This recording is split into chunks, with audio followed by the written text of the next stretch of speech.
Welcome अजीज बच्चों, मैं हूं जुल्फिकार मोहम्मदी। आज आपको आपके स्टोरी नंबर 3 बताने जा रहा हूं, a letter to God. Letter to God GL films की एक बहुत मजेदार कहानी है। कहानी का मेन कैरेक्टर है लेंचो। लेंचो एक मेहनती लेकिन गरीब किसान था।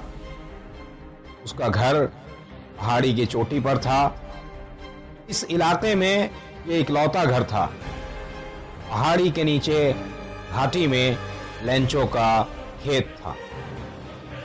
उसकी फसल तैयार थी, बस एक बारिश की जरूरत थी। आज सुबह से लेंचो ने आसमान की तरफ देखने के अलावा और कोई काम नहीं किया था। असल में लेंचो को इंतजार था बादलों का, जो अपने दामन में बारिश लिए आ रहे थे। लेंचो को इंतजार था उस बारिश का जो उसकी फसल को उसकी खुशहाली में बदल सके। और आखिरकार रात के खाने के समय बारिश आ ही गई। लेंचो और उसकी पूरी फैमिली की खुशी का ठिकाना ना रहा। लेंचो ने अपनी बीवी से कहा, ये बूंदे नहीं हैं, ये सिक्के हैं, सिक्के। छोटी बूंद 5 सेंट का सिक्का है और बड़ी बूंद 10 सेंट का। लेकिन किस्मत को कुछ और ही मंजूर था।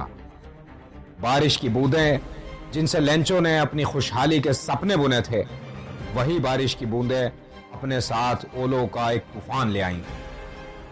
और ओलों का यह तूफान उसकी फसल को पूरी तरह निगल चुका था। सुबह लेंचो खेत के बीच में खड़ा रहा। उसकी लहलहाती फसल अब ओलों की मोटी परत के नीचे दबकर खत्म हो चुकी थी और खत्म हो चुके थे उसके हसीन सपने। लेंचो की पूरी फैमिली रो रही थी और कह रही थी, इस साल हम सब भूखे मर जाएंगे। लेंचो की समझ में नहीं आ रहा था कि वो क्या करे। चारों तरफ निराशा का एक अंधेरा था और आखिरकार निराशा के इस अंधेरे में उसे उम्मीद की एक किरण दिखाई दी। इस उम्मीद का नाम था ईश्वर से मदद, यानी कि हेल्प फ्रॉम गॉड। लेंचो पढ़ना लिखना जानता था। उसने एक खत लिखा और अगले दिन पोस्ट ऑफिस जाकर उस खत को मेल बॉक्स में डाल दिया। पूरा पोस्ट ऑफिस हंसी के ठहाकों से गूंज रहा था, क्योंकि उन्हें एक ऐसा खत भेजना था जिस पर पते की जगह लिखा था गॉड।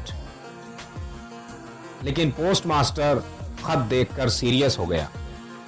उसने फैसला किया कि वो इस लेटर का रिप्लाई जरूर करेगा। लेकिन जब लेटर पढ़ा तो पता चला कि जवाब देने में 100 पेसोस का खर्च है। 100 पेसोस एक बहुत बड़ी रकम थी। खत में लेंचो ने लिखा था, ऐ ईश्वर, ओलों ने मेरी फसल बर्बाद कर दी है। अब मैं और मेरा परिवार भूखा मर जाएगा।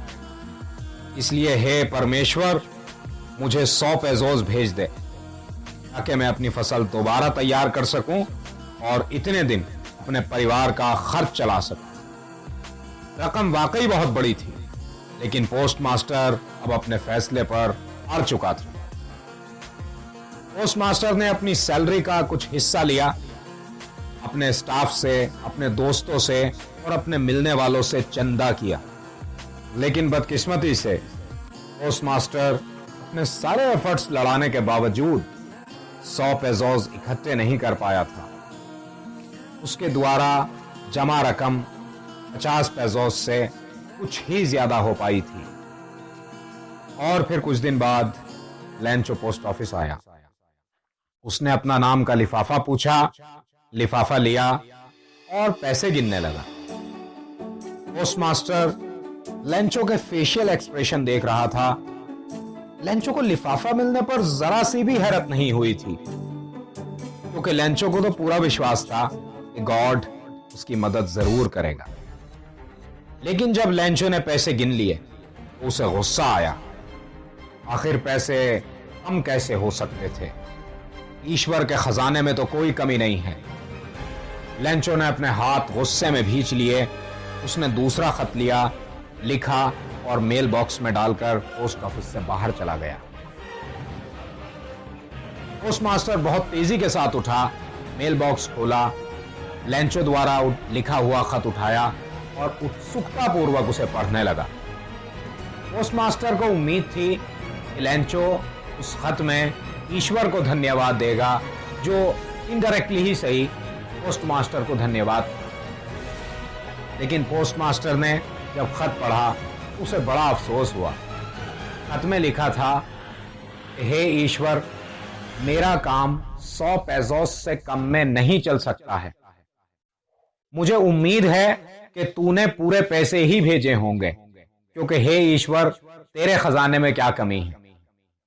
मुझे बाकी के पैसे भी भेज दे, लेकिन एक गुजारिश है, और वो ये कि बाकी के पैसे अब डाक द्वारा मत भेजना, क्योंकि ये जो पैसे मेरे पास कम हुए हैं, इन्हीं लोगों ने वो पैसे निकाल लिए होंगे।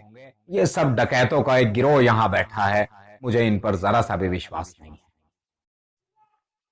तो इस तरह आपकी कहानी खत्म हो जाती है और आपने देखा कि पूरी कहानी एक सीरियस बैकग्राउंड पर चलती है, लेकिन आखिर की 2 लाइनें उस सीरियस बैकग्राउंड को कहीं ना कहीं ह्यूमरस बैकग्राउंड में तब्दील कर देती है।